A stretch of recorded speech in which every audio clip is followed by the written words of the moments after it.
Welcome again to physics solution point. बच्चों, हम लोग फ्लूइड मैकेनिक्स में हाइड्रोस्टैटिक्स के क्वेश्चंस को कर चुके थे और आज हम लोग बच्चों आगे कंटिन्यू करेंगे हाइड्रोडायनेमिक्स वाले पार्ट से। ठीक है, तो आइए स्टार्ट करते हैं हाइड्रोडायनेमिक्स में क्वेश्चन नंबर 1। क्वेश्चन नंबर 1 बच्चों देखें, यहाँ पे क्वेश्चन नंबर 1 में बच्चों इस तरह का एक कोई पाइप लगा हुआ है ऐसे, और आगे जाकर के दो ब्रांच में बट जा रहा है। बच्चों आगे जाकर के आप देख सकते हैं यहाँ पर दो ब्रांच में बट गया है ऐसे, और यहाँ पर आगे जाकर एक ब्रांच में ऐसे ये बट गया है ऐसे ऐसे, समझिएगा सब लोग। यूं यहाँ पे जो क्रॉस सेक्शन है ये एंट्री वाले पॉइंट पर, यहाँ क्रॉस सेक्शन की वैल्यू ये दिया गया है। यहाँ पे जो क्रॉस सेक्शन है बच्चों, यहाँ पे क्रॉस सेक्शनल एरिया लिख के दिया गया डायग्राम में, आप देख सकते हैं। यहाँ भी ये है क्रॉस सेक्शनल एरिया, और यहाँ पे जो क्रॉस सेक्शनल एरिया बताया गया है डायग्राम में इंडिकेटेड है, इसको लिखा गया 1.5 ए। यहाँ का क्रॉस सेक्शनल एरिया बच्चों 1.5 ए, और यहाँ का दिस इज ये। ओके, यहाँ का भी ये। बच्चों एक चीज़ दिखाया गया कि यहाँ से कोई लिक्विड जो फ्लो कर रहा है इस पर्टिकुलर पोजीशन पे, उसकी वेलोसिटी v1 है, और v1 की वैल्यू भी गिवन है 3 मीटर पर सेकेंड। यहाँ पे v1 is given here 3 metre per second. यहाँ से बच्चों ये वाले टर्मिनल से, ये वाले एंड से जो लिक्विड आउट हो रहा है, इसकी वेलोसिटी v2 लिखा गया है, और v2 को लिखा गया 1.5 मीटर पर सेकेंड। यहाँ पर बच्चों ये है 1.5 मीटर पर सेकेंड। यहाँ से जो लिक्विड आउट होगा इसकी वेलोसिटी पूछ रखा क्या होगा, यही ना। तो बच्चों वेलोसिटी को v दिया है, यहाँ पे v3 मैंने लिख दिया, that is equal to v, यहाँ v दिया है। कह रहा ये वेलोसिटी क्या होगा। बच्चों यहाँ कंटिन्यूटी प्रिंसिपल क्या कहता है, continuity principle of flow of liquid ये कहता है कि rate of flow of liquid her terminal पे मिला करके जितना इनकमिंग वाला होगा उतना आउटगोइंग वाला होगा। हम लोग यूज करते थे a1 v1 equal to a2 v2। तो बच्चों यहाँ के अंदर क्या होगा, इनकमिंग वाला a इंटू वी, आउटगोइंग वाला a इंटू वी के बराबर होगा टोटल सम यहाँ पर। तो यहाँ से हम कहेंगे a इंटू वी, मतलब v1 हो गया यहाँ पर। How much liquid is flowing per unit time through this section. And इसी तरह से यहाँ से बच्चों निकलने वाला जो लिक्विड है मेरे पास a2 v2 होगा, प्लस यहाँ से निकलने वाला लिक्विड चलो a3 v3 ऐसे मैं कर देता हूँ, इसको ऐसे मैंने लिख दिया फार्मूले में। जो इनकमिंग का रेट होगा वही आउटगोइंग का रेट होगा। अगर यहाँ से 10 kg पर सेकेंड एंट्री ले रहा है तो यहाँ दोनों जगहों से मिलाकर 10 kg पर सेकेंड निकलेगा भी। उसके लिए बच्चों ये इक्वेशन होता है। ठीक है, अब यहाँ से देखें, ये 1 दैट इज ये v1 दैट इज यहाँ के अंदर बच्चों क्या है 3 इक्वल टू a2 की वैल्यू भी बच्चों उन्होंने ये दे रखा है, और v2 की value 1.5 metre per second, plus ये 3v3 यहाँ से भी जा रहा है, ये 3 की वैल्यू 1.5 ये है, और v3 की वैल्यू यहाँ के अंदर बच्चों क्या है v है, ऐसे दिया गया है। हमसे v पूछा गया क्या होगा। This is quite easy to solve. 3 times of ये माइनस 1.5 टाइम्स ऑफ ये हो जाएगा बेटा 1.5 टाइम्स ऑफ ये, इक्वल टू इधर क्या बचा, इधर बच गया 1.5 टाइम्स ऑफ ये इंटू वी, ऐसे मैंने यहाँ लिखा हुआ है। बच्चों देखिए ये दोनों साइड से हो जाएगा कैंसिल आउट, और 1.5 भी कैंसिल आउट हो जाएगा। वी की वैल्यू हो जाएगा 1 मीटर पर सेकेंड। इसका मतलब ये हुआ कि liquid which is coming out from this end will have velocity equal to 1 metre per second. Okay बच्चों, तो इस बेसिस पर अगर हम यहाँ आंसर सेलेक्ट करें बच्चों, तो करेक्ट चॉइस जो जाएगा वो होगा ऑप्शन सी। ठीक है, this will be option C, correct choice will be here option C. Okay, चलते हैं बच्चों अगले क्वेश्चन। We have question number 2। Question number 2 में बच्चों एक नॉन यूनिफॉर्म क्रॉस सेक्शन का पाइप दिया गया है। क्वेश्चन नंबर 2 सब लोग देखें बच्चों, यहाँ पर एक ऐसा पाइप है सिलिंड्रिकल स्ट्रक्चर का जो कि नॉन यूनिफॉर्म क्रॉस सेक्शन का है ऐसे। इधर देखिए शुरुआत में क्रॉस सेक्शन वाइड है और बाद में जाके बच्चों ये नैरो हो गया है, आगे गया है तो ये नैरो हो गया है। इस तरह से यहाँ टर्न लिया है, इस तरह से यहाँ टर्न लिया है और ये नैरो हो गया, ऐसे आगे चल करके इसका क्रॉस सेक्शन कम हो गया है। ओके बच्चों, ऐसे सवाल के अंदर कहा गया कि यहाँ से कोई लिक्विड फ्लो हो रहा है, ठीक है, लिक्विड फ्लो हो रहा है। यहाँ से जो लिक्विड फ्लो हो रहा है उसकी वेलोसिटी v है और यहाँ पर बच्चों इसका क्रॉस सेक्शनल एरिया दिया गया है a और वेलोसिटी v1 है लिक्विड का। यहाँ से बच्चों ये नैरो वाले क्रॉस सेक्शन में से जो लिक्विड जा रहा है इसकी वेलोसिटी बोला गया है v2 है और यहाँ पे क्रॉस सेक्शनल एरिया बताया गया है a2 है। यहाँ से यहाँ तक का सब जगह एक जैसा होगा, a2 क्रॉस सेक्शनल एरिया ऐसे हो गया। बच्चों सब लोग सीखो, मेरे प्यारे बच्चों, मेरे अच्छे बच्चों, मेरे बहादुर बच्चों, मेरे सच्चे बच्चों, यहाँ के अंदर फ्लो ऑफ कंटिन्यूटी प्रिंसिपल जो है, जो कंजर्वेशन ऑफ मास पे बेस्ड होता है, जिसका कहना ये है कि जितना अमाउंट लिक्विड का किसी एक क्रॉस सेक्शन से एंट्री लेगा उतना पर सेकेंड, जितना एंट्री लेगा उतना पर सेकेंड आउट भी होगा। तो उस कॉन्सेप्ट के अनुसार हमको क्या मिलता है, a1v1 इक्वल टू a2v2। यहाँ एक ही जगह से इनकमिंग है, एक ही जगह से आउट गोइंग है, ठीक है बच्चों।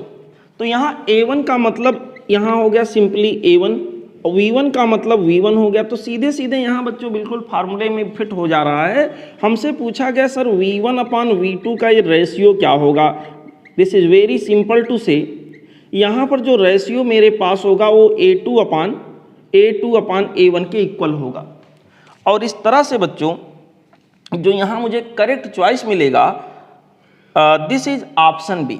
Okay, this was quite easy question, option B यहाँ के लिए बच्चों करेक्ट होगा, ठीक है।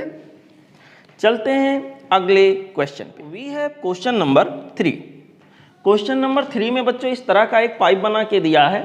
पहले पाइप हॉरिजेंटल है, फिर वर्टिकल हुआ, फिर हॉरिजेंटल है। क्वेश्चन क्या कह रहा है, इन दिस फिगर, ये वाले फिगर में, an ideal liquid flows through the tube, tube से कोई आइडियल लिक्विड फ्लो हो रहा है। Ideal liquid in the sense non viscous, incompressible, ठीक है। ये दो खास बातें हैं, दो बहुत खास बातें जो आइडियल के लिए हैं वो ये हैं। और यहाँ के अंदर बच्चों आगे बोल रहा है which is uniform cross section. ये इसका क्रॉस सेक्शन बेटा हर जगह क्या है, यूनिफॉर्म है, ये हर जगह यूनिफॉर्म है। ओके, हमसे कहा गया है the liquid has the speed UA and UB। यहाँ पर बच्चों पॉइंट ये इंडिकेटेड है, यहाँ कहीं पॉइंट ये इंडिकेटेड है और यहाँ कहीं इंडिकेटेड है पॉइंट B। कह रहा लिक्विड की स्पीड UA और UB है, प्रेशर PA और PB है A और B पर। यहाँ पर पॉइंट A पर स्पीड दिया गया है इस जगह पर UA और प्रेशर दिया गया है PA। यहाँ पर बच्चों जो पॉइंट B पर स्पीड दिया गया है UB और प्रेशर दिया गया बच्चों PB। ऐसे रहेगा, ऐसे ऐसे, ठीक। हमसे कहा क्या इसमें रिलेशन होगा। रिलेशन इज क्वाइट इजी बच्चों, क्योंकि क्रॉस सेक्शन यहाँ यूनिफॉर्म है और यहाँ पे लिक्विड फ्लो कर रहा है। तो लिक्विड जब फ्लो करेगा तो हम लगाएंगे a1v1 इक्वल टू a2v2। क्योंकि बच्चों अगर ये इक्वेशन हम कंटिन्यूटी वाला लगाते हैं इस तरह से, जैसे कि इसमें दिखाया गया, लिक्विड इधर से जा रहा है यूं हो करके, इधर को ऐसे जा रहा हो। बेटा लिक्विड जब यूं जा रहा है, पाइप हमारा ऐसे रखा हुआ है वर्टिकल सिचुएशन में, तो व्हाट विल हैपन, यहाँ पर हम सिंपली लगाते हैं a1v1 इक्वल टू a2v2। यहाँ से बच्चों हम लोग लगा लेते हैं कि v1 upon v2 equal to a2 upon a1। क्योंकि बच्चों यहाँ a1 और a2 दोनों बराबर हैं। ये पाइप जो हमारा है वो नॉन यूनिफॉर्म क्रॉस सेक्शन का नहीं है बल्कि यूनिफॉर्म क्रॉस सेक्शन का है, इसलिए a1 a2 दोनों इक्वल होंगे और इसका रेशियो आ जाएगा 1। इसका मतलब v1 equal to v2। v1 in the sense यहाँ पर बच्चों va आप मान सकते हो एंड va या u ये दिया है तो ua मान लीजिए, और यहाँ पर हो जाएगा UB, यानी UA UB दोनों इक्वल होंगे, इसमें कोई शक नहीं है। रहा सवाल प्रेशर का, तो बच्चों प्रेशर की वैल्यू अगर यहाँ पर आते हैं इस जगह पे तो प्रेशर यहाँ एटमॉस्फेरिक प्रेशर के लगभग बराबर होगा, लेकिन यहाँ पर आए तो एटमॉस्फेरिक प्रेशर प्लस HDG, ये दोनों प्रेशर यहाँ ऐड हो जाएंगे। तो पॉइंट B पर प्रेशर की वैल्यू ज़्यादा होगी और पॉइंट ए पर प्रेशर की वैल्यू कम होगी। पॉइंट ए पर प्रेशर की वैल्यू जस्ट एटमॉस्फेरिक प्रेशर के लगभग बराबर होगी और बच्चों पॉइंट बी पर atmospheric pressure plus hydrostatic pressure, जिसको गेज प्रेशर कहते थे, उसके बराबर होगा। तो यहाँ पर बच्चों दूसरा रिलेशन प्रेशर का जो मिलेगा, pressure P B will be greater than P A, ये रिलेशन प्रेशर का मिला। अब जरा मैं ऑप्शन को देखूं, तो बच्चों ऑप्शन को अगर हम लोग देखेंगे तो यहाँ के अंदर सब मिला जुला कर मैं देख सकता हूँ U A equal to U B पहला ऑप्शन है, ठीक है, सही हो गया। और ऑप्शन डी है P B greater than P A, ये भी सही है। तो यहाँ पर बच्चों दो ऑप्शंस करेक्ट जा रहे हैं, जिसमें ऑप्शन हमारा सही होगा ए और डी, ये दोनों ही यहाँ सही हैं बच्चों, ठीक है। ओके बच्चों, चलते हैं अगले क्वेश्चन। We have question number 4। Question number बेटा कौन सा है? 4। देखिए आप लोग, क्वेश्चन नंबर 4 में हमसे क्या कह रहे हैं, a liquid flows through a horizontal tube. एक हॉरिजेंटल ट्यूब बच्चों यहाँ डायग्राम में दिखाया गया है, इसमें यह बताया गया कि एक लिक्विड फ्लो कर रहा है। ओके, फिर यहाँ पे कहा गया velocities of liquid in the two sections which have areas of cross section A1 and A2। देखिए A1 जो है ज़्यादा है compare to A2। Okay, V1 and V2, the difference in the level of the liquid in the two vertical tubes is H। मेरे प्यारे बच्चों, ये venturi meter का पूरा कॉन्सेप्ट इसमें है, जो मैंने आपको समझाया था, that was based on Bernoulli's principle, Bernoulli's theorem.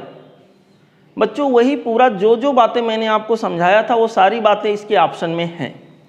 यहाँ पे पहला ऑप्शन कह रहा है the volume of the liquid flowing through the tube in unit time is A1 V1। ठीक है, यहाँ पर volume flowing per unit time कितना वॉल्यूम फ्लो कर रहा है, A1 V1, सही है बेटा। A1 V1, ये A इंटू V जो आप लिखते हो, ये basically volume of liquid flowing per unit time होता है। ये कंटिन्यूटी प्रिंसिपल में मैं बता चुका हूँ। अगर आपको कुछ भूल रहा हो, मिसिंग हो रहा हो, तो लेक्चर को फिर से रिपीट कर लीजिएगा, ठीक है बच्चों। यहाँ के अंदर ये सिचुएशन बनेगा तो बिल्कुल सही है। अगर A2 V2 भी लिखता वो भी बात सही होता, वो भी गलत ना होता, ठीक है, क्योंकि A1 V1 equal to A2 V2 होगा। तो यहाँ बी ऑप्शन में कहा गया V2 minus V1 equal to, वहाँ मिसिंग है बच्चों, रहेगा स्क्वायर रूट में 2GH, जो कि गलत है। आप वेंचुरी मीटर जहाँ पढ़ाया है, ये सारी बातें डिराइव करके मैंने दिखाया है, आप जाके देखिएगा। यहाँ V2 माइनस V1 की वैल्यू इतनी नहीं आ रही है, बल्कि सी ऑप्शन की तरह से आ रहा है V2 square minus V1 square equal to आएगा यहाँ के अंदर बच्चों 2GH, ठीक है, ये वहाँ के अंदर आ रहा है। तो सी करेक्ट हो गया, ये करेक्ट हो गया। डी में कहा गया the energy per unit mass of the liquid is same in the both sections of the tube. बिल्कुल, क्योंकि ये बच्चों बर्नौलीज के प्रिंसिपल को फॉलो करता है, और यहाँ पर इसलिए एनर्जी पर यूनिट वॉल्यूम कह लीजिए, एनर्जी पर यूनिट मास कह लीजिए, हर सेक्शन में पाइप के क्या होगा, सेम होगा, ठीक है। Bernoulli's principle law of conservation of mechanical energy पे ही बेस्ड होता है।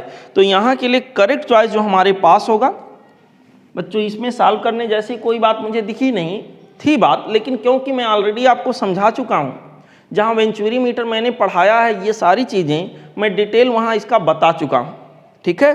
तो यहाँ पर ऑप्शंस जो बनेंगे करेक्ट चॉइस वाले, यहाँ पर वो ऑप्शंस बच्चों हमारे होंगे ऑप्शन ए, और फिर हो जाएगा option C and option D. यहाँ 3 ऑप्शन सही होंगे, A, C and D.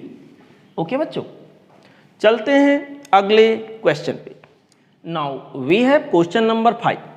Question number 5 says an L-shaped tube with a small orifice is held in a water stream as shown in figure। बच्चों यहाँ के अंदर क्वेश्चन नंबर 5 की बात हो रही है। आइए देखते हैं, यहाँ पर कहीं वाटर, कहीं कोई कंटेनर होगा, कोई रिवर होगा, कोई पॉन्ड होगा जिसके अंदर वाटर भरा हुआ है, ये वाटर है। ओके, यहाँ पर बच्चों ये रहा वाटर, मैं बना देता हूँ। वाटर का लेवल, अपर लेवल यहाँ पे है, और नीचे ये भरा हुआ है ऐसे ऐसे ऐसे, ठीक है।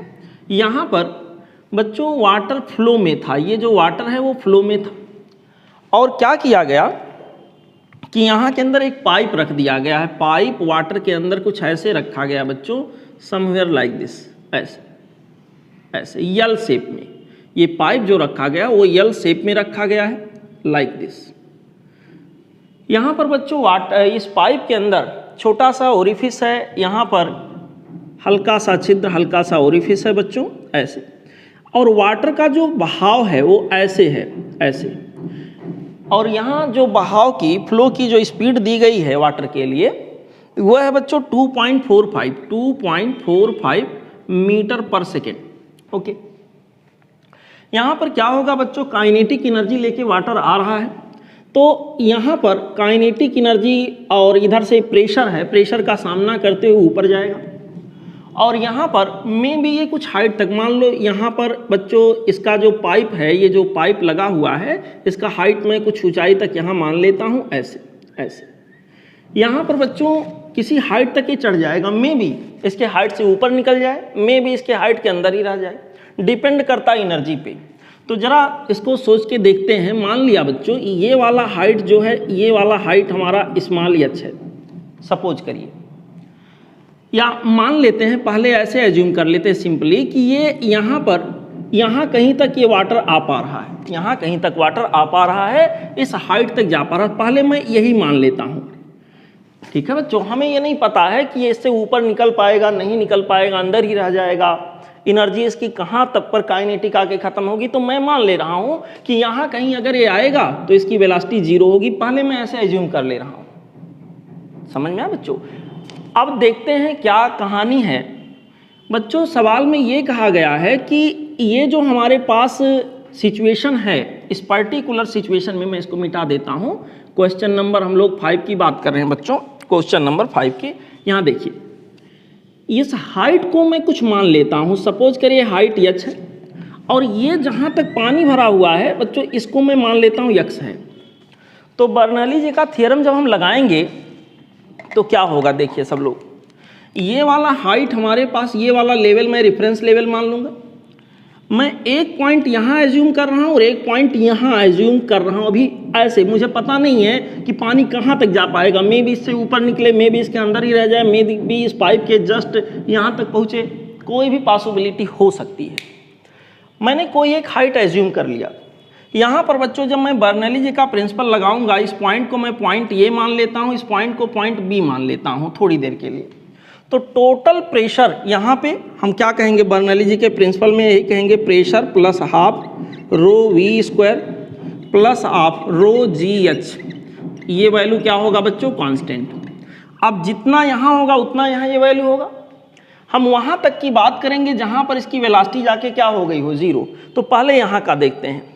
इस पर्टिकुलर लोकेशन पे बच्चों प्रेशर की वैल्यू होगा एटमॉस्फेरिक प्रेशर प्लस यहाँ के अंदर बच्चों हो जाएगा एच डी जी, एच रो जी यहाँ के अंदर हो जाएगा। और ये पानी यहाँ तक था तो ये हो जाएगा एक्स रो जी।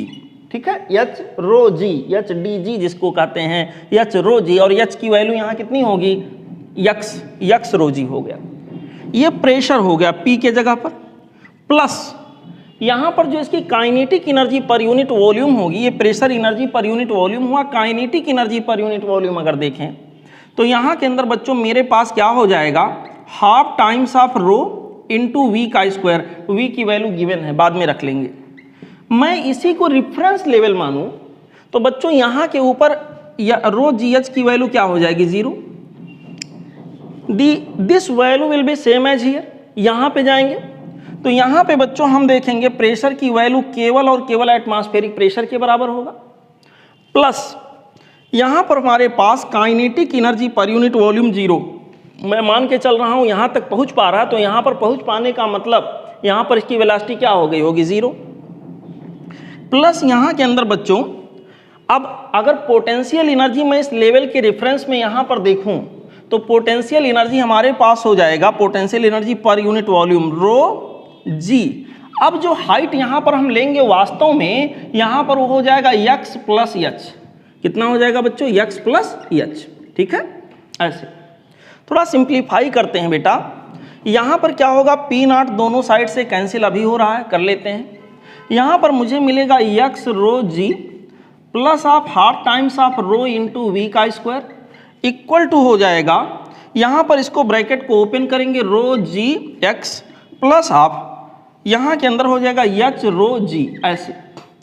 अब बच्चों यहाँ आप देखें दोनों साइड से ये चीज़ कैंसिल हो जा रहा, यहाँ पर एच की वैल्यू जो हमारे पास आएगा वी स्क्वायर, जब इसको ये बचेगा तो रो भी कैंसिल हो जाएगा और एच की वैल्यू आ जाएगा वी स्क्वायर अपॉन 2g। जो v की वैल्यू यहाँ पर दिया था, वाटर फ्लो की स्पीड दिया है वो है 2.45 इतने का square divided by 2 times of g के जगह 9.8 या 10 रख लीजिए, 9.8 ज़्यादा ऑथेंटिक होता है। बच्चों इसको आप सॉल्व करोगे ना तो ये वैल्यू आपको मिलेगा 30.6 सेंटीमीटर, इतना सेंटीमीटर।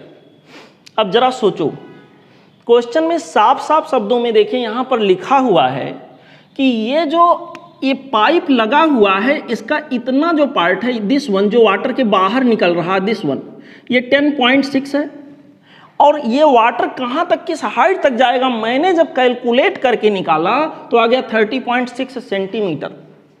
यानी कि पक्का है ये जो एच मैंने माना है वो इसके ऊपर तक होगा, मतलब वाटर यहाँ तक आएगा तो इसकी स्पीड यहाँ जीरो नहीं होगी, यहाँ कहीं जाके जीरो होगा। बच्चों एज ए फाउंटेन ये निकलेगा इस तरह से, फुब्बारों के रूप में इस तरह से निकलेगा बच्चों, और यहाँ पर कहाँ तक पहुँचेगा, जो हाइट मैंने एच मान रखा था, क्योंकि मुझे पहले से ये बात पता नहीं था, अब पता चला कि सर ये हाइट यहाँ तक जा रहा है। ठीक है, तो ये हाइट जो आप लोगों ने निकाला है ये है 30.6 सेंटीमीटर, लेकिन हमें चाहिए कौन, ये वाली हाइट चाहिए कि कितनी ऊंचाई तक। सवाल के लैंग्वेज को देखिए आप लोग, कहा गया ओरिफिस से कितनी ऊंचाई तक हो जाएगा, ओरिफिस से कितनी ऊंचाई तक जाएगा, मतलब ये वाली वैल्यू मुझे चाहिए है। चलो इसको एच डैश मान लेता हूं। तो बच्चों एच डैश की जो वैल्यू हो जाएगी मेरे पास वो आ जाएगा this whole much 30.6 minus of this much यानी कि 10.6 आ गया बच्चों 20.0 सेंटीमीटर। यही इसका बच्चों आंसर होगा। और इस तरह से जो यहाँ के लिए करेक्ट चॉइस होगा वो होगा बच्चों ऑप्शन बी। ठीक है, correct choice that we will take here, this will be option B. Okay बच्चों, चलते हैं अगले क्वेश्चन। वी है क्वेश्चन नंबर 6, छठा प्रश्न।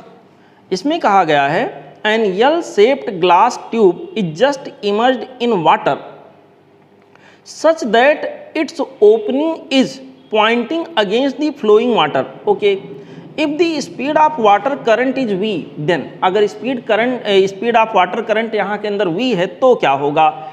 मेरे प्यारे बच्चों, अभी अभी हम लोगों ने एक सवाल किया है, लगभग वैसा ही क्वेश्चन ये भी है। इस तरह से बच्चों एक कोई एल शेप में कोई पाइप रखा हुआ है, जैसा कि दिख रहा हम सबको, ऐसे ऐसे, और ये एक वाटर के अंदर रखा हुआ है, यहाँ पर वाटर ऐसे फ्लो कर रहा है, लाइक दिस, ऐसे ऐसे ऐसे। मेरे प्यारे बच्चों, यहाँ पर कितने हाइट तक इसमें ऊपर जाएगा, कितने हाइट तक इसमें ऊपर ये चला जाएगा, इस हाइट की वैल्यू पूछा गया है। मान लो लंबा सा पाइप ऐसे हो तो कहीं ना कहीं जाके यहाँ से पानी, यहाँ से वाटर यूँ एंट्री ले रहा है, किसी हाइट तक जाएगा और उसकी काइनेटिक एनर्जी बिल्कुल ख़त्म हो जाएगी, दूसरे रूप में चेंज हो जाएगी, तो बच्चों वहाँ पर उसकी वेलोसिटी क्या हो जाएगी, जीरो। तो बर्नौली जी का थ्योरम लगा के अगर कैलकुलेट करें, जस्ट इसके पहले जैसा सिचुएशन बनेगा, इस एच की वैल्यू बच्चों यहाँ के अंदर आ जाएगा वी स्क्वायर अपॉन 2g। ठीक है, इतने हाइट तक वाटर राइज कर पाएगा यहाँ वाटर सरफेस के ऊपर।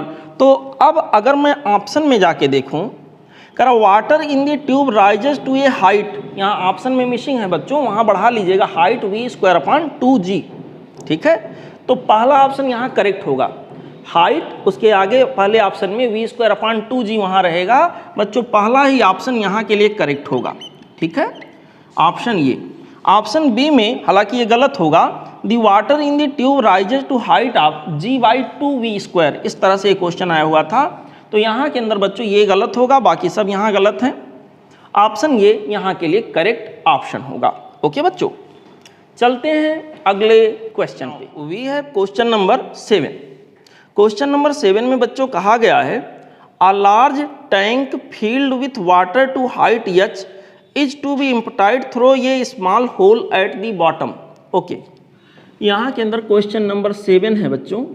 यहाँ पे कहा गया कोई टैंक है, ये मैंने टैंक बना दिया, इसका हाइट यहाँ दिया गया है, कहा गया large tank filled with water, कहाँ तक, to a height small H. यहाँ पर वाटर से भरा गया है इसको, और वाटर की जो हाइट इसके अंदर भरी गई है वो बताया गया है एच के बराबर है, स्मॉल एच के बराबर है यहाँ पर। ओके, यहाँ पर बच्चों स्मॉल एच के बराबर है। क्वेश्चन में ये कहा गया है कि सर आप ये बताइए the ratio of the time taken for the liquid of water to fall from H to H by two and from H by two 0। Liquid का लेवल बच्चों जब यहाँ स्मॉल होल आप नीचे कहीं बना दोगे, कहीं भी बना दोगे, तो क्या होगा, लिक्विड का लेवल जो है वो डाउन होगा, और लिक्विड का लेवल डाउन होते होते एच से कभी एच बाई टू होगा, एच बाई टू से कभी क्या हो जाएगा, एच बाई टू से कभी यहाँ पर बच्चों 0 हो जाएगा। तो सवाल यह है कि टाइम टेकन का रेशियो क्या होगा। ठीक है बच्चों, टाइम टेकन का इस परिस्थिति में रेशियो, इस सिचुएशन में रेशियो क्या आएगा, यही हमारे पास सवाल है। बच्चों यहाँ के लिए जो इक्वेशन होता है टाइम टेकन का, मैं आपको बता चुका हूँ, इफ्लक्स स्पीड वगैरह जहाँ बताया है, ये हो जाएगा बच्चों हमारे पास यहाँ पर, ये जो यहाँ ओरिफाइस बना दिया गया, कहीं ओरिफिस जो बच्चों यहाँ बना दिया गया, ओरिफिस के बारे में कहाँ बोला गया है, ये ratio of time taken, small hole at the bottom, bottom में कहीं पर स्मॉल होल है तो इसका हाइट डिक्लाइन करेगा। टाइम टेकन इक्वल टू होगा ये डिवाइडेड बाई ये नॉट, स्क्वायर रूट के अंदर बच्चों यहाँ आ रहा था 2/g, और ये बच्चों यहाँ के अंदर था फिर एक ब्रैकेट के अंदर स्क्वायर रूट के अंदर h1 minus of square root के अंदर h2, यानी कि h1 हाइट से h2 हाइट तक डिक्लाइन होने में जो समय लगेगा उसके लिए बच्चों सिचुएशन ये है, जहाँ ये नॉट क्या है, ये नॉट बच्चों इस ओरिफिस का यहाँ पे एरिया है, क्रॉस सेक्शनल एरिया है, और यहाँ पर ये क्या है, ये जो कंटेनर है ये बच्चों यहाँ का क्रॉस सेक्शनल एरिया है। ठीक है, इसमें से कुछ भी चेंज नहीं होगा, ये तो वही का वही रहेगा, ये चेंज हो रहा है। तो time taken is directly proportional to square root के अंदर h1 minus of square root के अंदर h2। ओके, अगर हम इस तरह से रेशियो देखने जाएं, इसके डायरेक्टली प्रोपोर्शनल टाइम टेकन हो गया, तो बच्चों रेशियो में मैं क्या लिखूंगा, T1/T2 equal to square root के अंदर h1 माइनस h2। हाइट पहले क्या था h, घट के पहले कहाँ तक ले जाना इसको, h/2 तक। अच्छा, बाद में कहाँ से कहाँ तक, h/2 से कहाँ तक ले जाना है, 0 तक, यही ना, ऐसे हो गया बच्चों। स्क्वायर रूट h कॉमन होके कैंसिल हो जाएगा, तो यहाँ बचेगा क्या, यहाँ पर आ जाएगा 1 minus of 1 by square root 2 divided by 1 by square root 2 minus 0। 1 by square root 2, मैं एक काम करता हूँ, दोनों साइड ऊपर और नीचे, न्यूमरेटर और डिनोमिनेटर में बच्चों स्क्वायर रूट 2 से मैं मल्टीप्लाई कर दूंगा, तो मुझे क्या मिलेगा, T1/T2 this will be equal to, यहाँ के अंदर हो जाएगा बेटा स्क्वायर रूट में 2 माइनस 1/1, यानी कि रेशियो हमारे पास आ गया स्क्वायर रूट में 2 माइनस 1। ठीक है, ओके बच्चों, तो इस तरह से यहाँ के लिए जो करेक्ट चॉइस हमको मिलेगा वो होगा ऑप्शन सी। ठीक है, correct choice that we will get here, this will be option C. Okay, चलते हैं बच्चों अगले क्वेश्चन नंबर 8।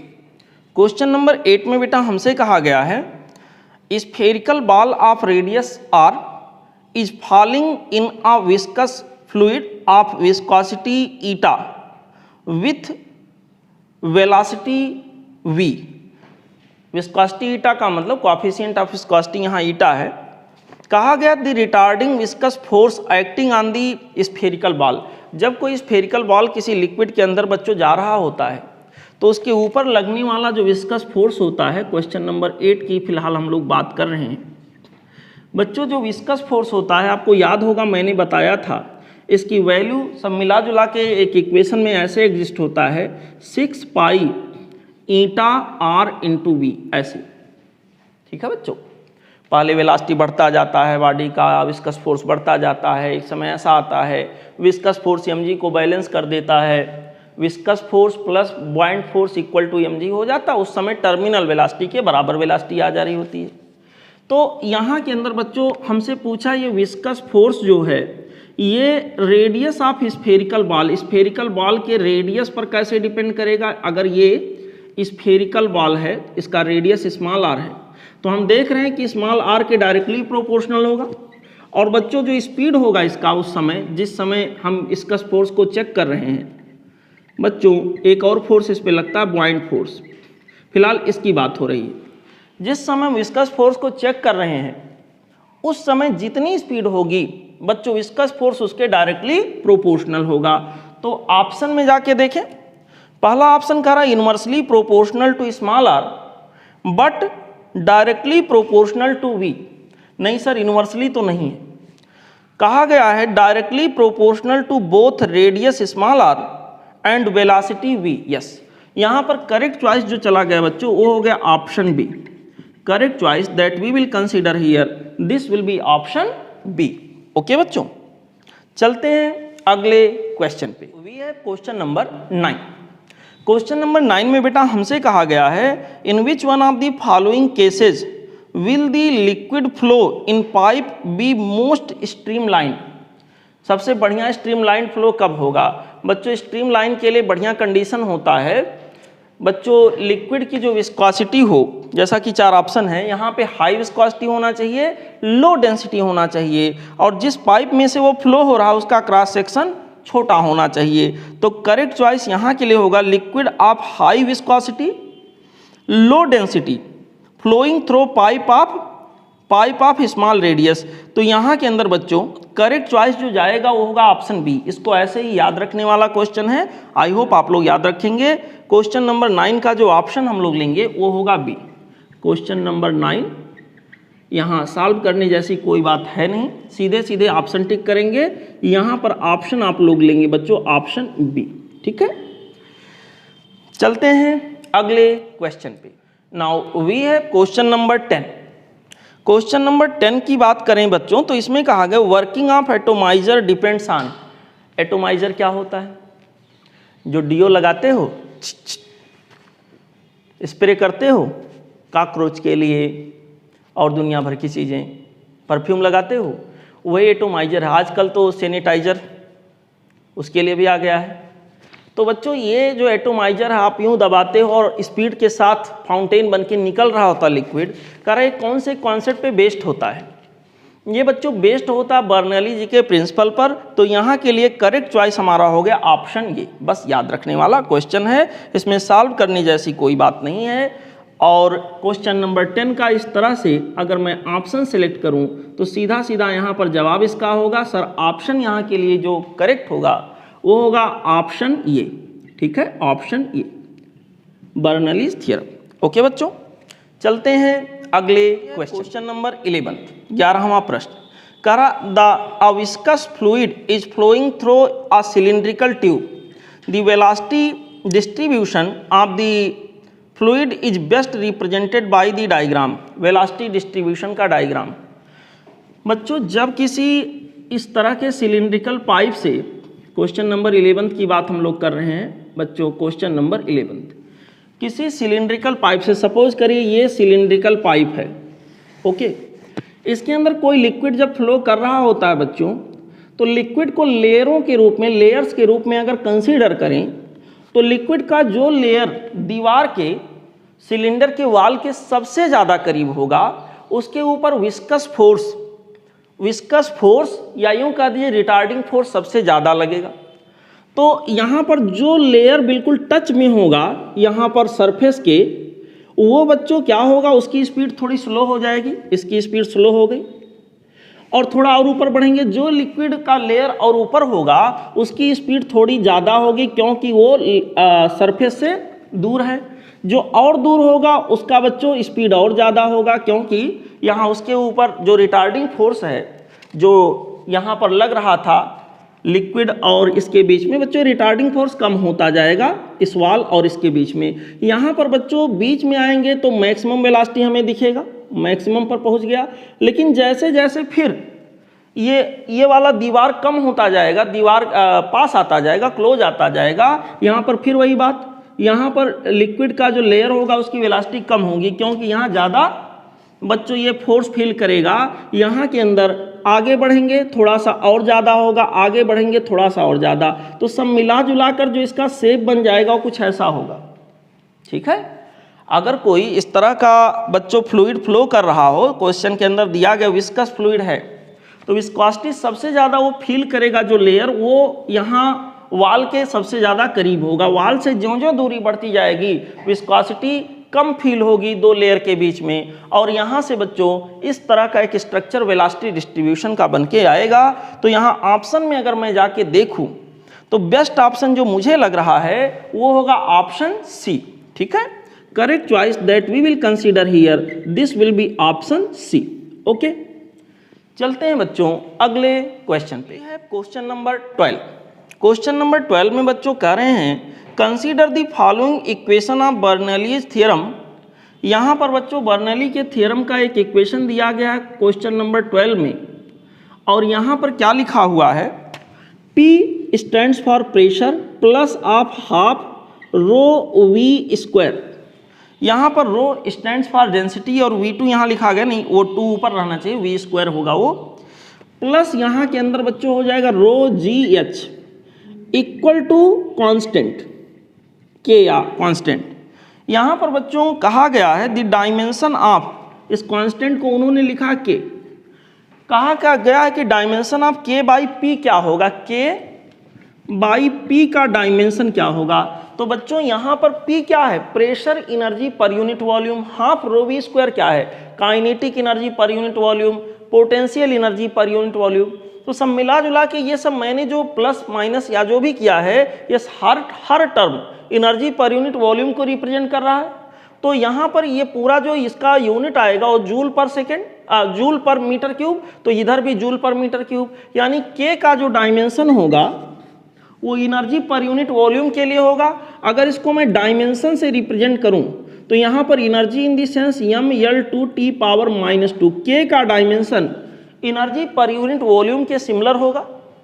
ठीक है बच्चों, यहाँ पर unit volume in the sense by L cube कर देंगे, this whole much is divided by pressure, pressure in the sense force, force का मतलब mLT power -2 per unit area, और एरिया के जगह पर बच्चों यहाँ हो जाएगा L स्क्वायर। ठीक है, ऐसे सॉल्व कर लेना है। ये पूरा आप सॉल्व करो तो बच्चों यहाँ पर इसका डायमेंशन मिलेगा m की पावर 0, L की पावर 0, T की पावर 0, डायमेंशन लेस आ जाएगा। ठीक है, K बाई P यहाँ डायमेंशन लेस आ जाएगा, करके देख लीजिए, सेम डायमेंशन ऊपर सेम नीचे आएगा। यहाँ हो जाएगा m L की पावर -1, T की पावर -2, m L की पावर -1, T की पावर -2, डायमेंशन लेस आ गया। तो बच्चों डायमेंशन लेस आने का मतलब, अगर ऑप्शन में जाएं, थ्रस्ट का मतलब एक फोर्स को रिप्रेजेंट करेगा, ये वो तो डायमेंशन दे नहीं रहा है, प्रेशर होगा नहीं, एंगल, यस एंगल भी डायमेंशन लेस है। हम कह सकते हैं कि एंगल के डायमेंशन को ये रिप्रेजेंट कर रहा होगा, जैसा कि हमसे पूछा गया है। तो करेक्ट चॉइस यहाँ के लिए बच्चों जो हमारे पास होगा वो होगा ऑप्शन सी।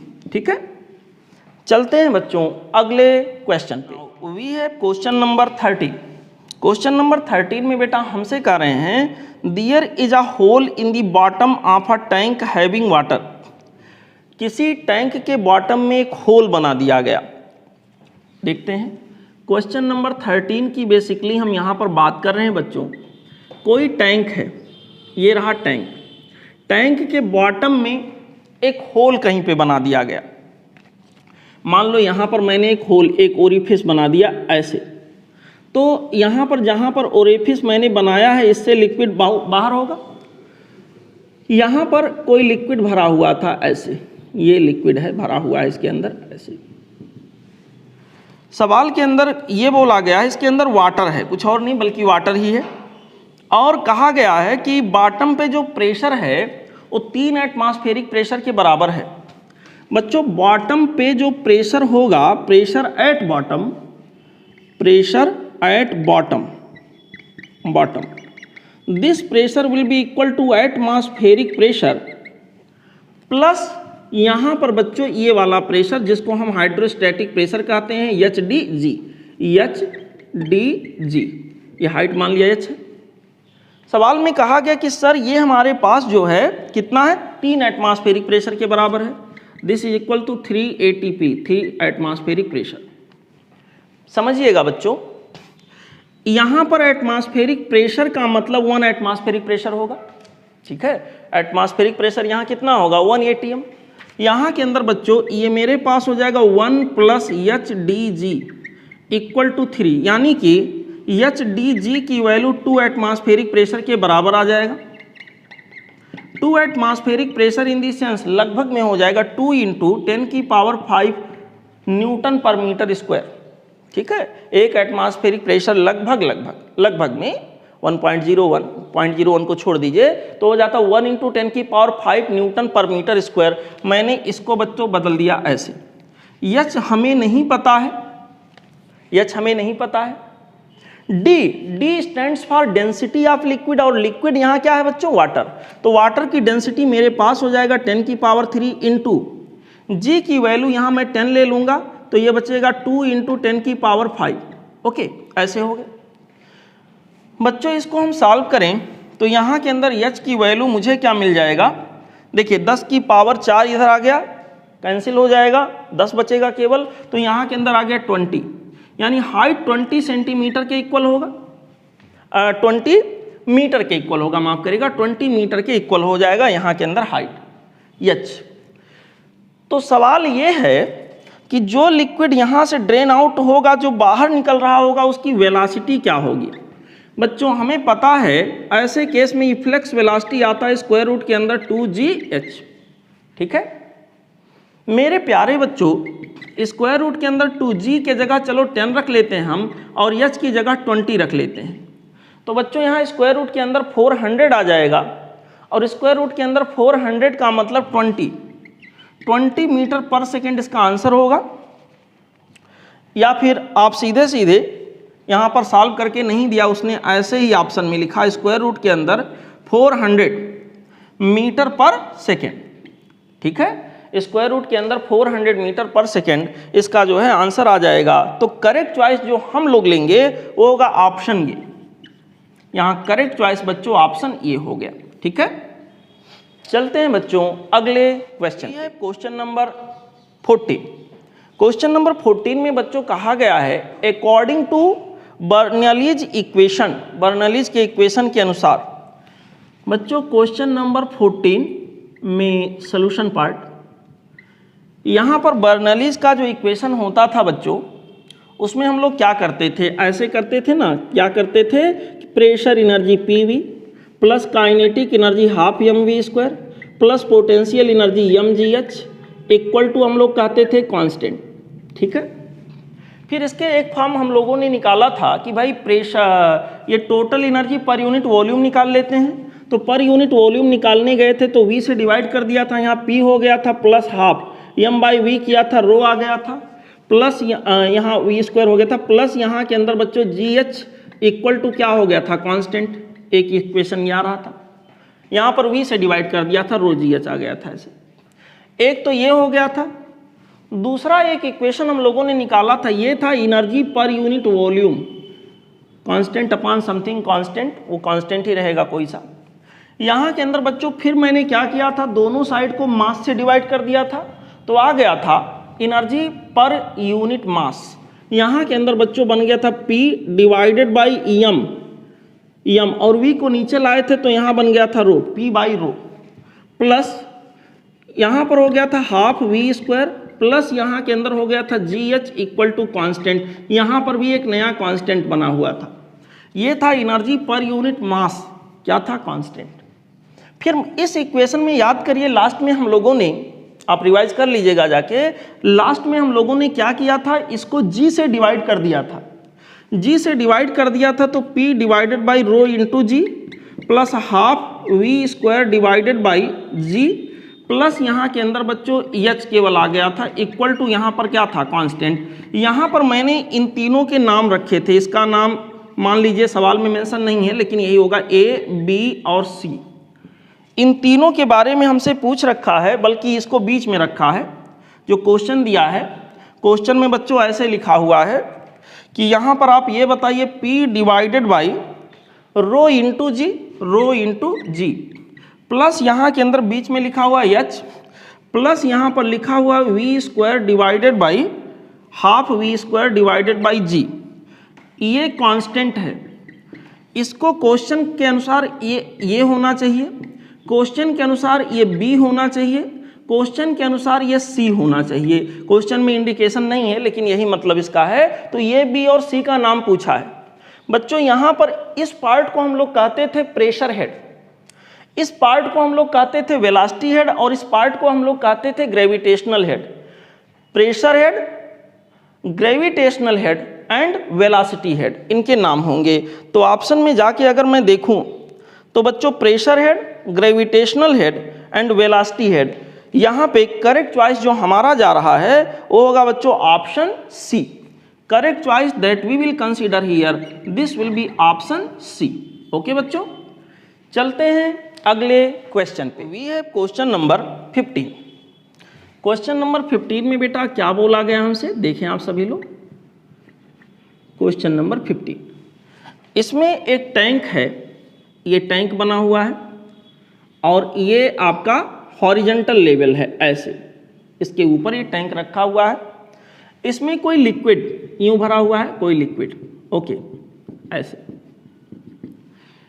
लिक्विड का जो टोटल हाइट है, गहराई कह लीजिए, हाइट कह लीजिए, ये कैपिटल एच है, और इसके अपर सरफेस से डी डेप्थ नीचे जाते हैं तो यहां पर एक ओरेफिस बना दिया गया है ऐसे। जब बच्चों इस तरह से ओरेफिस आप बना दोगे तो क्या होगा, यहां से लिक्विड इस तरह से ड्रेन आउट होके बाहर निकलेगा, ऐसे कुछ करके यहां पर आ करके जमीन पर संपर्क करेगा, जमीन पर गिरेगा। तो सवाल में यह कहा गया है कि सर आप ये बताइए कि ये कितने लेंथ पर, कितने रेंज पे जाके गिरेगा। ये वाली वैल्यू हॉरिजॉन्टल डिस्टेंस पूछा कि ये कितना होगा, ये कितना होगा।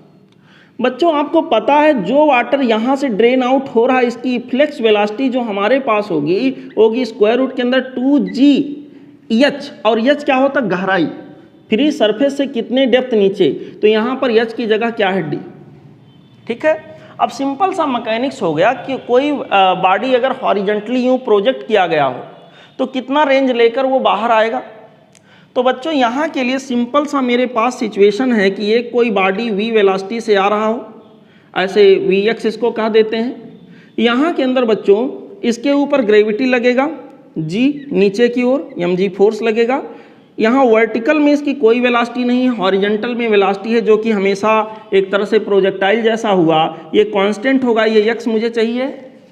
तो मैं क्या कहूँगा, हॉरिजॉन्टल डायरेक्शन में x equal to Vx into क्या लिख दूंगा, t, वेलोसिटी इंटू टाइम।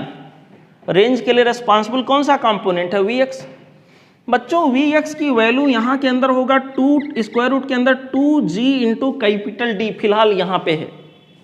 और t टाइम क्या होगा, उतना ही होगा जितना एक बाल को मैं छोड़ दूं यहाँ से यहाँ तक आने में समय लेगा, वही ये यहाँ से यहाँ तक जाने में समय लेगा। ये बच्चों प्रोजेक्टाइल मोशन का कॉन्सेप्ट होता है, आप समय आने पे समझ जाओगे। तो यहाँ के अंदर टाइम की वैल्यू हो जाएगी बच्चों, टाइम की वैल्यू यहाँ के अंदर आ जाएगी, कितनी आ जाएगी, यहाँ पर अगर कोई बॉडी आप यहाँ से फॉल डाउन कराओ और यहाँ तक आए तो यहाँ पर h equal to ut plus half at square के अनुसार अगर आप कैलकुलेट करते हो तो t की वैल्यू आ जाती है स्क्वायर रूट के अंदर 2h डिवाइडेड बाई g, यही आता है। h जो यहाँ के अंदर होगा वो ये वाला h होगा, दिस वन। इस h की वैल्यू जो हमारे पास होगी बच्चों, ये h हो गया। इस h की वैल्यू जो होगी वो capital H minus capital D हो जाएगा। इसके जगह पर मैं लिख सकता हूं कैपिटल H माइनस आप कैपिटल D, ओके। दोनों को एक ही स्क्वायर रूट में अगर रख देते हैं तो बच्चों यहां के अंदर क्या बनेगा, स्क्वायर रूट के अंदर 2 इंटू 2 4 हो गया, G capital D, capital H minus capital D divided by क्या हो गया, G ने G को मार दिया, कैंसिल आउट कर दिया। और इस तरह से मेरे प्यारे बच्चों x की वैल्यू जो मुझे मिला हो जाएगा 2 टाइम्स ऑफ स्क्वायर रूट के अंदर क्या आ जाएगा, कैपिटल D, ये देखिए कैपिटल D मल्टीप्लाइड बाई क्या हो जाएगा बच्चों, capital H minus of capital D, यही हमारा आंसर होगा। अगर आंसर ये होगा तो ऑप्शन के पॉइंट ऑफ व्यू से करेक्ट आंसर जो मुझे मिलेगा वो बच्चों यहाँ पे आ जाएगा, कौन सा हो गया बच्चों, ऑप्शन सी। ठीक है, correct choice that we will consider here, this will be option C. Okay, चलते हैं बच्चों अगले क्वेश्चन। ये है क्वेश्चन नंबर 16। क्वेश्चन नंबर बेटा 16 की बात हम लोग करने जा रहे हैं, आइए एंजॉय करते हैं। देखिए यहाँ पे कह रहा है a cylinder of height 20 metre is completely filled with water. बहुत अच्छी बात है। The velocity of efflux of water in metre per second through a small hole on the side wall of the cylinder near bottom. बच्चों यहाँ पर ये हमारे पास कोई सिलेंडर है, इसके अंदर कुछ भरा हुआ है, कोई लिक्विड है। ओके, हाइट दे रखा है, साइड वॉल में एक ओरिफिस बना दिया जाता है बच्चों, यहाँ हल्का सा छिद्र बना दिया जाता है, लिक्विड इससे बाहर होगा। ये इफ्लक्स वेलोसिटी जो यहाँ के अंदर होगा, अगर ये हाइट h है तो आ जाएगा स्क्वायर रूट में 2gh। बता चुके हैं आपको बच्चों, हमसे बस सीधा सीधा यही सवाल पूछा गया है। और यहाँ के अंदर वाटर लिक्विड के रूप में वाटर है और 20 मीटर की हाइट तक भरा हुआ है। सीधे सीधे शब्दों में इसको 20 मीटर लिख रहा है। Then this is quite easy, बस फार्मूले पे रख देना, 2g के जगह पर चलो 10 और h के जगह पर 20। बच्चों यहाँ के अंदर आ जाएगा स्क्वायर रूट के अंदर 400 का स्क्वायर रूट लेंगे 20 आ जाएगा, 20 मीटर पर सेकेंड। तो यहाँ के लिए जो करेक्ट चॉइस होगा वो हो जाएगा बच्चों ऑप्शन बी। ठीक है, correct choice that we will consider here, this will be option B. Okay बच्चों, चलते हैं अगले क्वेश्चन। ये है क्वेश्चन नंबर बच्चों अगला हमारा 17 नंबर में आप देख सकते हैं 3 तरह के बॉडीज फॉल डाउन हो रहे हैं। एक हमारा है यहाँ डिस्क शेप का, अगला यहाँ पर है बच्चों स्फेरिकल शेप का और अगला यहाँ स्ट्रीमलाइन शेप का है। क्वेश्चन नंबर 17 की बात हम लोग कर रहे हैं। देखो बच्चों, एक बॉडी जो कि डिस्क शेप का है, ऐसे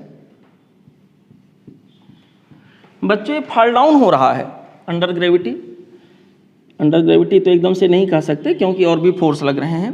इसका वेट नीचे की ओर लग रहा है और इसके ऊपर बच्चों रेजिस्टिव फोर्स ऊपर की ओर लग रहा है। दूसरी बॉडी जो है वो स्फेरिकल शेप की है, दूसरी बॉडी बच्चों स्फेरिकल शेप की है और इसके ऊपर रेजिस्टिव फोर्स ऊपर की ओर यूं लग रहा है और इसका वेट W नीचे की ओर लग रहा है। यहाँ पे बच्चों अगला जो हमारे पास बॉडी है वो फॉल डाउन हो रहा है, वो कुछ ऐसे है,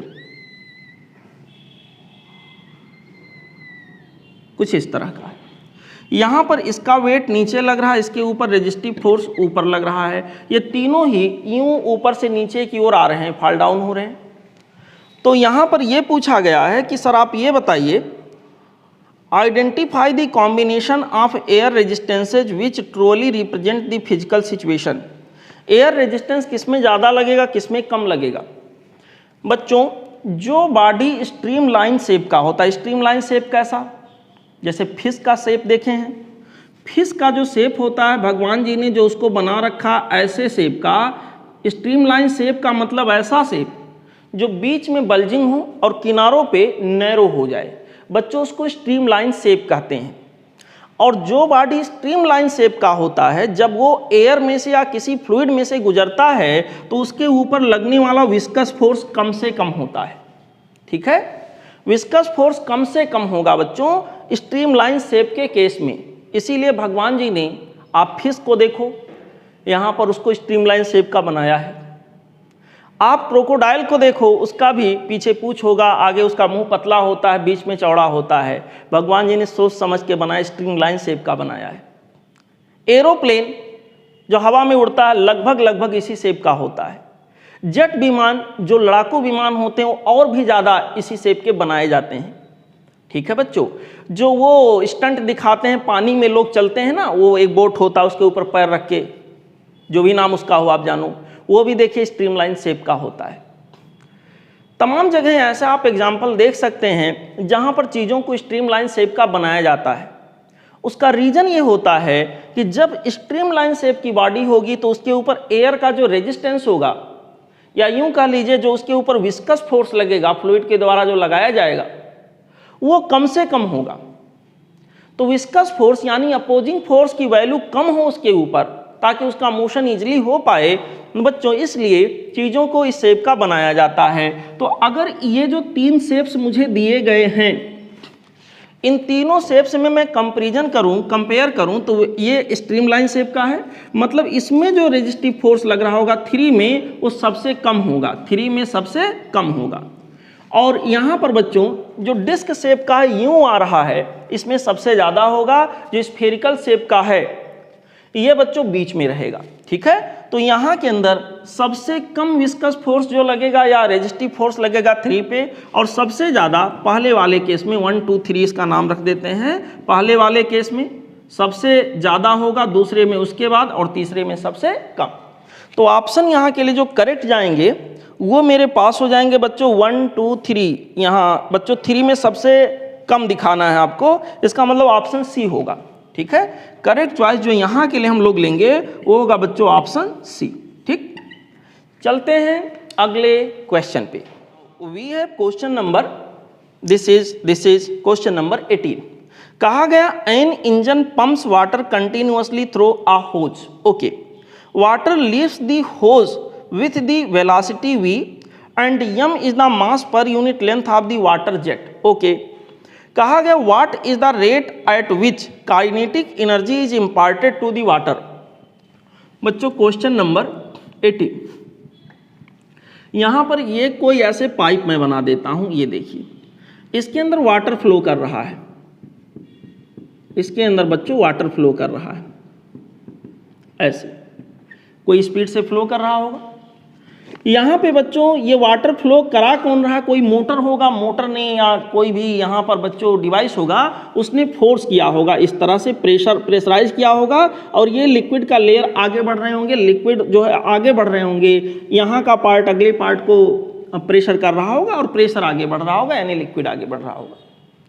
तो यहाँ पर पूछा गया है कि कितनी kinetic energy per unit time में उसको इम्पार्ट कर रहा है, एक तरह से पावर की बात हो रही है। मान लेते हैं बच्चों एक छोटा सा सेक्शन, इसके अंदर इसकी डिस्टेंस मैं dx मान लेता हूं, और इसके अंदर भरे हुए वाटर को मैं मान लेता हूं dm। तो इतना पार्ट, हर एक पार्ट भी वेलोसिटी से जा रहा है, तो ये भी वेलोसिटी से जा रहा होगा। तो इतने पार्ट का, छोटे से पार्ट का छोटा सा kinetic energy dk, this will be equal to half times of dm into v square, ऐसे लिख सकता हूं। ये काइनेटिक एनर्जी कौन प्रोवाइड कर रहा होगा, यहाँ पर कोई इंजन लगा होगा, उसके द्वारा इसको काइनेटिक एनर्जी दी जा रही होगी। अब rate of change of kinetic energy निकालना है कि कितने रेट से काइनेटिक एनर्जी ये गेन कर रहा है। तो मैं एक काम करता हूँ, इसको dt से दोनों साइड को डिवाइड कर देता हूँ, dk ओवर dt। मान लेते हैं इतनी काइनेटिक एनर्जी dt समय में, तो dk over dt per unit time में क्या होगा, half times of dm over dt into v square. ध्यान दीजिएगा मेरे प्यारे बच्चों, dm अपॉन dt को हम थोड़ा मॉडिफाई करें तो यहाँ पर हो जाएगा dm over dx into dx over dt into v square, ठीक है। dm अपॉन dt का मतलब मास पर यूनिट लेंथ।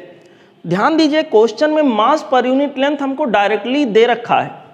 उन्होंने हमको कहा है कि सर मास पर यूनिट लेंथ जो यहाँ के अंदर है उसकी वैल्यू स्मॉल m है, और dx ओवर dt को अगर मैं देखूं बच्चों तो स्पीड v के बराबर होगा। तो यहाँ पर इंटू वी आ गया, और एक वी स्क्वायर यहाँ पहले से बैठा हुआ है। तो हमारे पास ये आ गया rate of change of kinetic energy, ये हो जाएगा half m into we Q.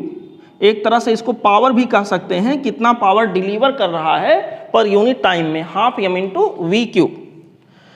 तो ऑप्शन में जाएं बच्चों, तो करेक्ट चॉइस यहाँ के लिए जो हमें दिख रहा साफ साफ वो होगा ऑप्शन ए, ठीक है। Correct choice that we will consider here, this will be option A. Okay बच्चों, चलते हैं अगले क्वेश्चन पे। We have question number 19। Question number बेटा 19 की बात कर लेते हैं, देखते हैं क्या है। यहाँ पर इस तरह का एक पाइप बना हुआ है, ऐसे ऐसे।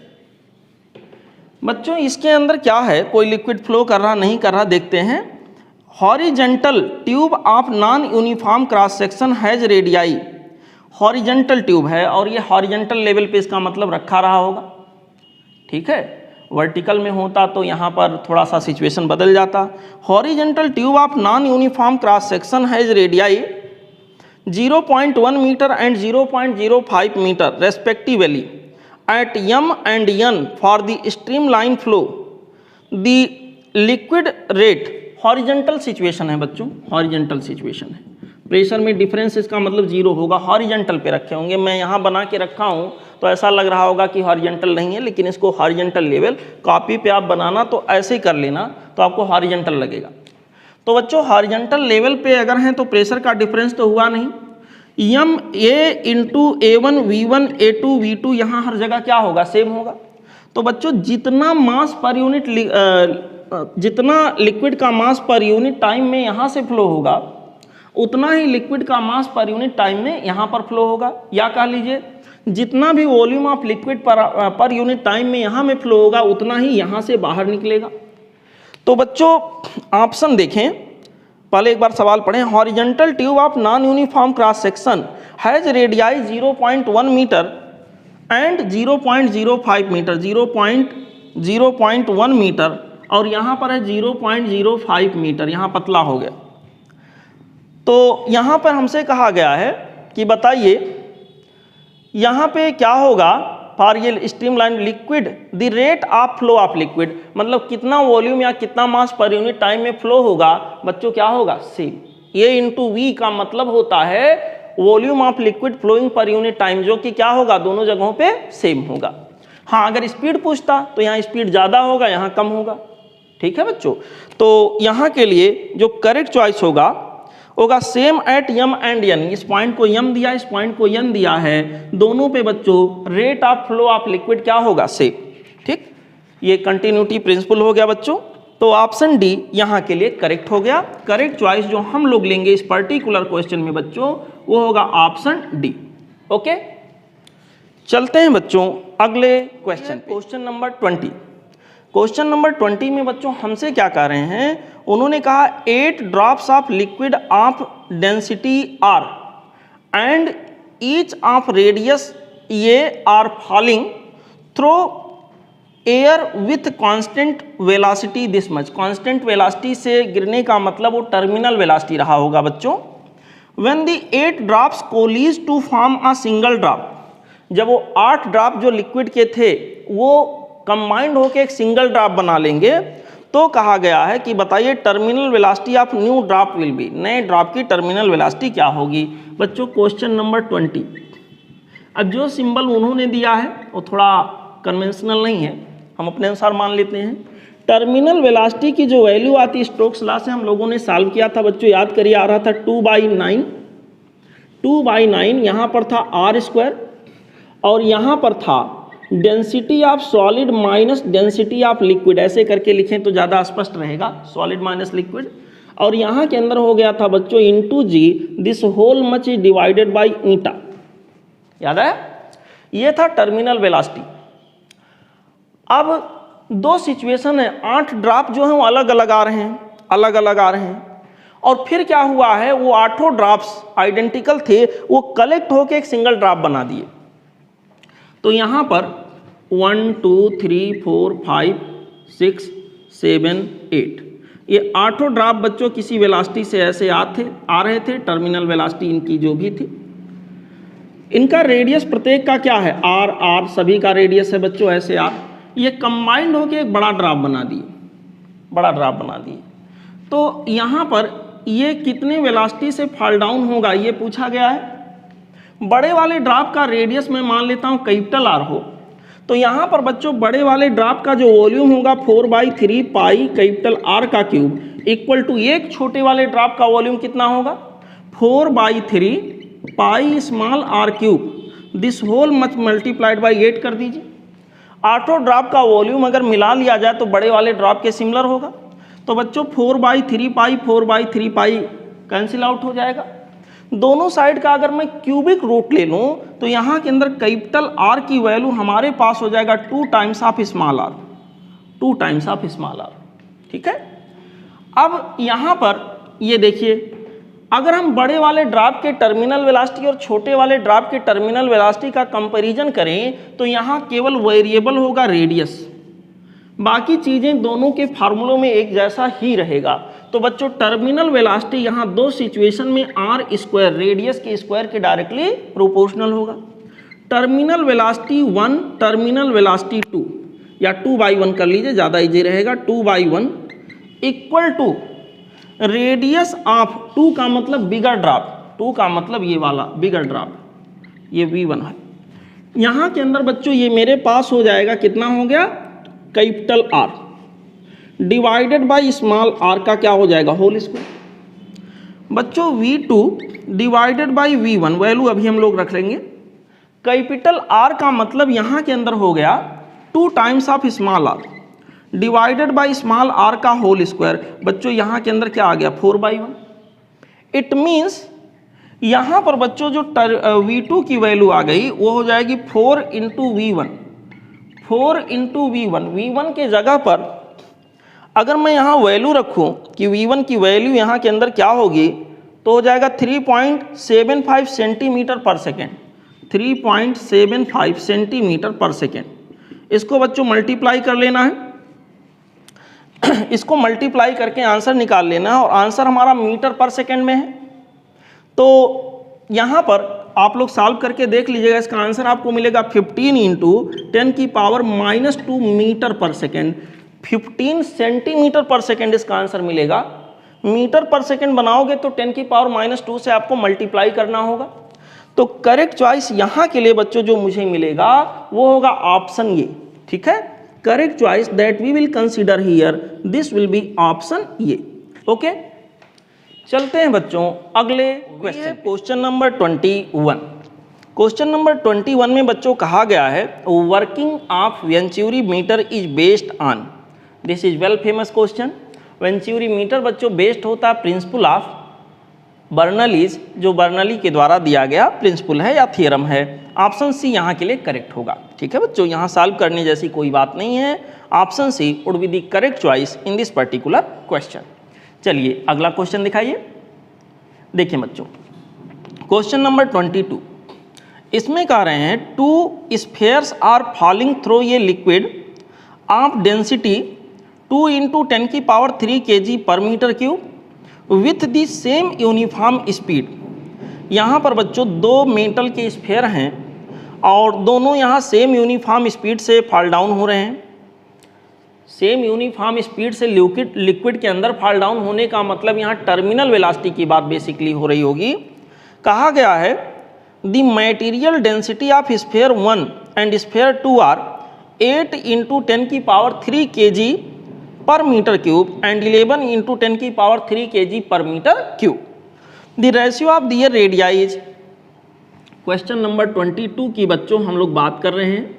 आइए इसको समझते हैं। जब कोई स्फेरिकल बॉडी किसी लिक्विड के अंदर बच्चों ड्रॉप डाउन होता है तो इसका वेट नीचे की तरफ काम करता है, एक इसके ऊपर फोर्स लगता है जिसको बॉयंट फोर्स कहते हैं, और एक और फोर्स इसके ऊपर लगता है बच्चों जिसको हम क्या कहते हैं, विस्कस फोर्स।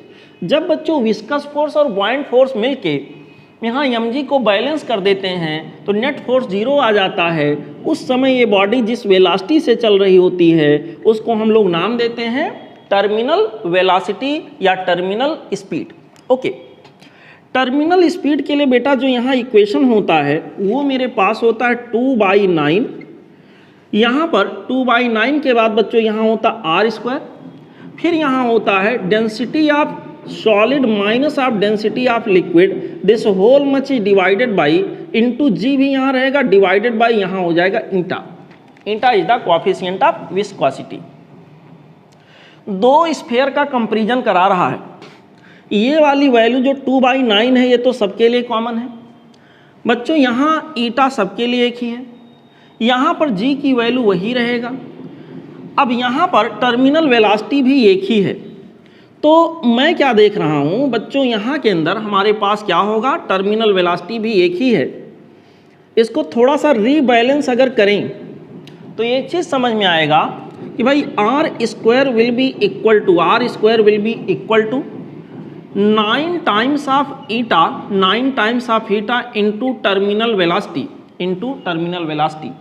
डिवाइडेड बाई, यहाँ के अंदर बच्चों मेरे पास हो जाएगा density of solid minus density of liquid into यहाँ क्या आ गया g, ऐसे हो गया। और यहाँ पर 9/2 होगा बच्चों, 9/2। सब लोग सीखेंगे। मेरे प्यारे बच्चों यहाँ सारी चीज़ें कांस्टेंट निकालने, तो रेडियस का square will be directly proportional to 1 density of solid minus density of liquid. बाकी चीज़ें कांस्टेंट हैं, स्पीड भी एक ही है सबका। तो यहाँ पर अगर मैं दोनों स्फीयर के रेडियस को कंपेयर करूँ R1/R2, तो यहाँ हो जाएगा R1/R2 का whole square. This will be equal to बच्चों ये हो जाएगा density of solid minus of density of liquid in case 2, उल्टा हो जाएगा divided by density of solid minus density of liquid for sphere number 1। ठीक है बेटा। अब यहाँ पर सॉलिड जो हमारे पास है, दो अलग अलग सॉलिड हैं। पहले सॉलिड की अगर बात करें तो उसकी डेंसिटी है बच्चों 8 × 10³ kg मीटर पर क्यूब। तो यहाँ वैल्यूज रखते हैं, ये हो जाएगा 8 × 10³ पहले वाले का। और लिक्विड जो है वो लिक्विड बच्चों कुछ और नहीं है, क्या है? कुछ और नहीं है बल्कि एक ऐसा लिक्विड है जिसकी डेंसिटी 2 × 10³ है। तो यहाँ हो जाएगा -2 × 10³ ऐसे हो गया। और डेंसिटी ऑफ सॉलिड, दूसरे केस में जो डेंसिटी ऑफ सॉलिड है बेटा वो है 11 × 10³ kg per metre cube, 11 × 10³ kg per metre cube. और लिक्विड के लिए हो जाएगा 2 × 10³ लिक्विड वही है। ठीक है, इसको हम लोग सॉल्व करें तो आ जाएगा R1/R2 this much will be equal to 11 - 2 that means 9 × 10³ power तो कॉमन हो जाएगा। और यहाँ पर हो जाएगा 6 × 10³ यानी कि बच्चों 9/6। 9/6 का मतलब 3 से कैंसिल आउट करिए तो 3 क्या हो गया 2। ये R1/R2 का होल स्क्वायर आया। तो हमसे पूछा गया R1/R2 क्या होगा, उन दोनों स्फीयर के रेडियस का रेशियो क्या होगा, यही हमसे पूछा गया। R1/R2 this value will be equal to square root के अंदर 3 क्या हो गया 2। यही बच्चों यहाँ के लिए आंसर होगा। और इस तरह से करेक्ट चॉइस जो यहाँ पे हम लोग लेंगे वो होगा option D. Correct choice that we will consider here this will be option D. Okay बच्चों, चलते हैं अगले question, question number 23। Question number 23 में बच्चों कह रहा है Bernoulli's principle is not involve in the working या फिर एक्सप्लेनेशन ऑफ। पहला ऑप्शन कह रहा मोमेंट ऑफ स्पिनिंग बॉल, बिल्कुल इसमें बर्नौली का प्रिंसिपल लगता है, बिल्कुल लगता है, कोई दो राय नहीं है। बी में कहा गया कार्बोरेटर ऑफ ऑटोमोबाइल, ऑटोमोबाइल के कार्बोरेटर में बिल्कुल वहाँ भी बर्नौली का प्रिंसिपल लगता है। Blades of kitchen mixer, kitchen का जो मिक्सर होता है उसके ब्लेड में कह रहा है बर्नौली का प्रिंसिपल लगता है। नहीं सर, ऐसा वहाँ पर कोई कॉन्सेप्ट नहीं है। Heart attack, yes heart attack में भी बर्नौली का प्रिंसिपल लग रहा होता है। ठीक है बच्चों, जहाँ पे प्रेशर ज़्यादा होता है, जो हमारे हार्ट में नसें चलती हैं उसमें जहाँ पर बच्चों प्रेशर ज़्यादा होता है वहाँ ब्लड फ्लो की वेलोसिटी कम हो जाती है और ब्लॉकिंग की वजह से यहाँ पर कई जगहों पे प्रेशर बढ़ जाता है, तो हार्ट अटैक भी यहीं से रिलेटेड है। Dynamic lift off an aeroplane, बिल्कुल यहाँ पर भी बर्नौली के प्रिंसिपल से रिलेटेड है। तो यहाँ के लिए क्वेश्चन नंबर 23 की हम लोग बात कर रहे हैं बच्चों। क्वेश्चन नंबर 23 के लिए जो करेक्ट चॉइस होगा ये होगा बच्चों ऑप्शन सी। ठीक है, किचन का जो मिक्सचर है उसके ब्लेड में बर्नौली का प्रिंसिपल जैसा कोई कॉन्सेप्ट यूज नहीं होता है। ओके बच्चों।